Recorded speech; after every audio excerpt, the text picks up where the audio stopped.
Pangarap at kabiguan ng isang OFW. Sa likod ng matamis na ngiti ng isang OFW ay may pusong puno ng pangarap. Umalis siya sa kanyang bayan, bitbit ang pag-asang may ahon, sa hirap ang pamilya. Iniwan niya ang sariling tahanan, kapalit ng pangakong magandang kinabukasan.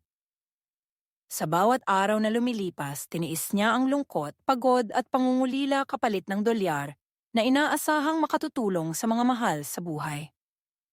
Ngunit sa likod ng pag-asa ay kabiguan din.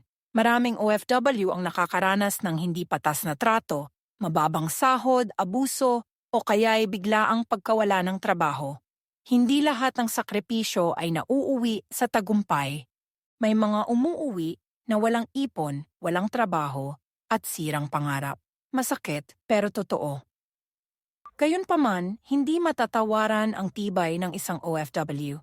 Sa bawat kabiguan, may bagong tapang. Sa bawat luha, may panibagong lakas.